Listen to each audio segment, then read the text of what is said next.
ایک ہی دین ہے جس کو دین اسلام کہتے ہیں.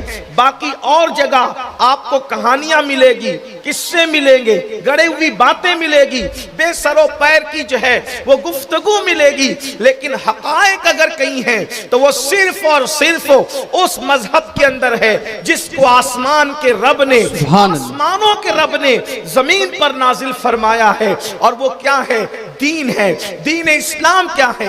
حضرت آدم دین اسلام ہی کو لے کر آئے, حضرت نوح دین اسلام ہی کو لے کر آئے, حضرت ابراہیم و اسماعیل علیہ السلام دین اسلام ہی کو لے کر آئے, حضرت یوسف کی دعوت, حضرت داؤد کی دعوت, حضرت سلیمان کی دعوت, حضرت ایوب کی دعوت, حضرت یعقوب کی دعوت, حضرت ذوالکفل کی دعوت, حضرت عزیر کی دعوت, یہ سارے انبیاء کرام کی دعوت, حضرت عیسیٰ علیہ السلام کی دعوت دین اسلام کی طرف تھی. نہ کوئی یہودی تھا, نہ کوئی نصرانی تھا, نہ کوئی اللہ اکبر کسی اور سے تعلق رکھتا تھا. ہر نبی دین اسلام کا دائی تھا, اور اللہ رب العزت نے اس مذہب کے غلبے کی بشارت دی ہے. قرآن کہتا ہے هو الذی ارسل رسولہ بالہدی ودین الحق لِيُظْهِرَهُ عَلَى الدِّينِ كُلِّهِ وَلَوْ كَرِهَ الْمُشْرِكُونَ, کہ وہ اللہ ہے جس نے دین حق لے کر اپنے نبی,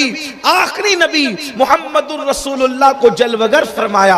اور اللہ رب العزت نے ساتھ ہی ساتھ یہ غیب کی خبر بھی دے دی کہ اللہ فرماتا ہے یہ دین تمام مذاہب پر غالب ہو کر کے رہے گا, تمام ادیان پر غالب ہو کر کے رہے گا. مشرکین برا مناتے تو مناتے رہیں. اب آپ اندازہ کریں, جس دین کو ہم مانتے ہیں, جس دین کا کلمہ ہم پڑھتے ہیں, جس آخری نبی کو ہم مانتے ہیں, جب اللہ کے رسول صلی اللہ علیہ وآلہ وسلم روئے زمین پر اس دین کو لے کر کے آئے, تو اندازہ کریں پورا ماحول مخالف ہے, پورا ماحول خلاف میں ہے. اللہ اکبر, کعبۃ اللہ پر 360 باطل معبودوں کا قبضہ ہو چکا ہے. کعبۃ اللہ شریف پر کتنا وہ دردناک ماحول ہوگا, کتنا وحشتناک ماحول ہوگا, کیسے حالات ہوں گے. اللہ اکبر کہ کعبۃ اللہ شریف پر 360 معبودان باطل رکھے ہوئے ہیں, اور اللہ اکبر انسانوں کو دینے کی بجائے لوگ بے جان پتھروں کے نام پر, بے جان درختوں کے نام پر, بے جان معبودوں کے نام پر قربانیاں دیتے ہیں, خون بہاتے ہیں, ایک دوسرے سے لڑائی جھگڑا ان کے نام پہ کرتے ہیں. انسان کس قدر راستہ بھٹک چکا تھا, اور وہ بھی انسانوں میں کون؟ اللہ اکبر. کعبۃ اللہ شریف کے مجاور, کعبۃ اللہ شریف کے متولی, جن کو آل ابراہیم کہلانے میں فخر تھا, وہ لوگ توحید ابراہیم سے دور ہو چکے تھے, دین ابراہیمی سے دور ہو چکے تھے. آخر مشیت کو رحم آتا ہے, اور اللہ تبارک و تعالی اپنی آخری نبی کو روئے زمین پر جلوگر فرماتا ہے. اس لیے کہ میں ابھی میلاد نہیں پڑھنا مجھے ہے, مجھے صرف آپ کے سامنے غلبہ دین میں مصطفیٰ جان رحمت اور ان کے اصحاب کی کیا قربانیاں رہی ہیں تھوڑا سا آپ کی توجہ چاہتا ہوں. اللہ کے حبیب علیہ السلام کو جلوگر کیا جاتا ہے, اللہ اکبر. لیکن اب یہاں سے تھوڑا سا آپ کی توجہ اس طرف بھی ہو, جس کو سب کا قائد, جس کو نبی الانبیاء, جس کو سید الانبیاء, جس کو کائنات کی خوشیوں کا مرکز, جس کو کائنات کی خوشیوں کا محور, جس کو کائنات کے دل کا سکون, جس کو کائنات کے دل کا قرار, جس کو کائنات کی آنکھوں کی ٹھنڈک, جس کو کائنات کی روح, جس کو کان جانے کائنات, جس کو شان کائنات, جس کو عظمت کائنات, بلکہ جس کے لیے کہا گیا لولا کلمہ خلقت الافلاک والارضین, اگر آپ کو پیدا کرنا نہ ہوتا تو نہ ہم زمینیں پیدا کرتے نہ آسمان پیدا کرتے. بلکہ ایک مقام پر یہاں تک فرمایا اگر تمہیں پیدا کرنا نہ ہوتا تو ہم اپنی ربوبیت کا اظہار بھی نہ فرماتے. کنت کنزا مخفیا فاحببت عرفا ونفخت فی من روحی, میں تو ایک چھپا ہوا خزانہ تھا, جب ہم نے چاہا کہ ہمیں پہچانا جائے تو ہم نے جان انسانیت محمد الرسول اللہ کو پیدا کیا. میرے آقا صلی اللہ علیہ وآلہ وسلم کے دیوانوں, اللہ اکبر. تو مصطفیٰ جان رحمت زمین پہ تشریف لاتے ہیں, لیکن آپ اندازہ کریں حضور علیہ الصلوۃ والتسلیم کو اب کے حوالے سے یعنی والد بزرگوار کے حوالے سے یتیم پیدا کیا جاتا ہے. اللہ اکبر. امی کے پاس صرف 2 سال بطور صحبت رہتے ہیں, اور ماں بھی پھر دنیا سے چلی جاتی ہے. آئیے اس کی کچھ ایک ہلکی سی جھلک پیش کروں. آپ کو والدہ کی صحبت صرف 2 سال میسر آئی, اور پھر والدہ کا وصال ہو گیا. دادا کی تربیت میں دادا کے حوالے سے، پرورش کے حوالے سے دادا کے پاس آئے تو اس کے ٹھیک 2 سال کے بعد دادا بھی دنیا سے چلے جاتے ہیں۔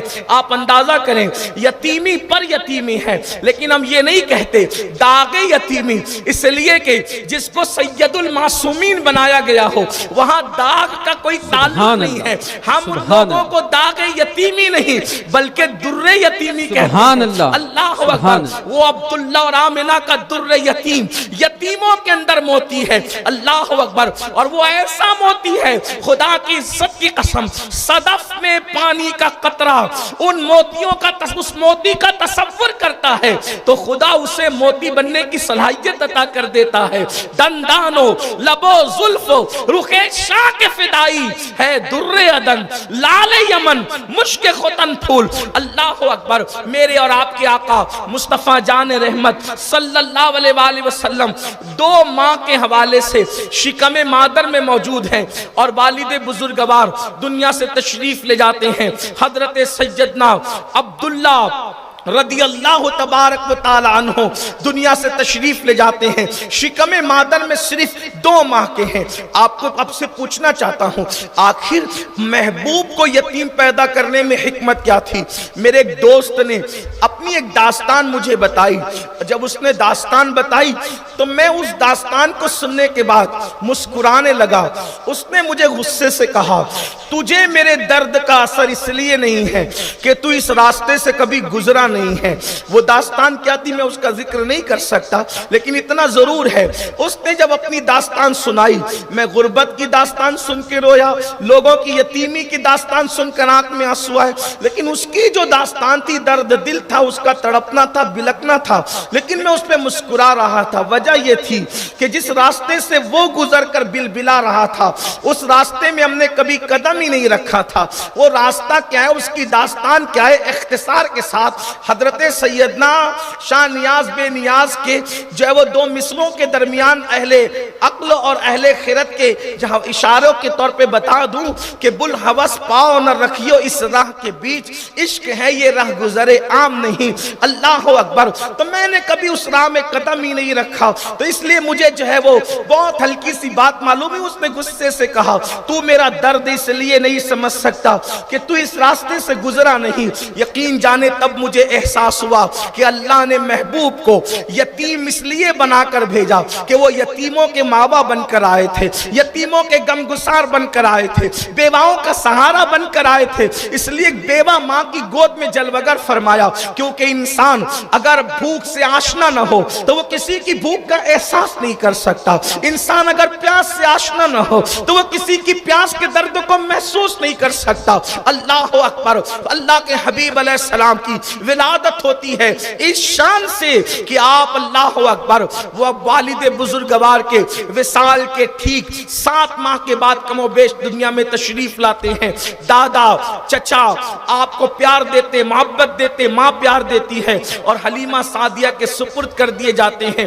4 سال تک حلیمہ سعدیہ کے گھر رہتے ہیں اور اس کے بعد 4 سال کے بعد جب اللہ کے رسول اپنے گھر آتے ہیں تو 6 سال کی عمر ہوتی ہے اور مقام ابوا میں سیدہ آمنہ خاتون جو ہے وہ دنیا سے تشریف لے جاتی ہے۔ میں نے بار بار سیدہ آمنہ خاتون کے وفات کے واقعات آپ کے سامنے پڑھے ہیں اور آپ نے بار بار سنا ہے، اس کی طرف بھی جانا نہیں، صرف اشارہ دینا چاہتا ہوں اس کا بھی۔ پھر میرے آقا علیہ الصلوۃ والتسلیم 8 سال کی عمر تک دادا کے پاس رہتے ہیں، دادا بھی دنیا سے تشریف لے جاتے ہیں۔ کتنے جنازوں کے پیچھے اللہ کے رسول نے معصوم بچپن میں آنسو بہائے ہیں۔ تصور میں ہم دیکھتے ہیں مکے میں ایک جنازہ اٹھتا ہے جناب عبد المطلب کا، اور حضرت عبد المطلب کے جنازے کے پیچھے جہاں ان کے بیٹے چل رہے ہیں وہیں پر ایک معصوم 8 سال کا زارو قطار روتے ہوئے حسن کو شرماتے ہوئے چل رہا ہے۔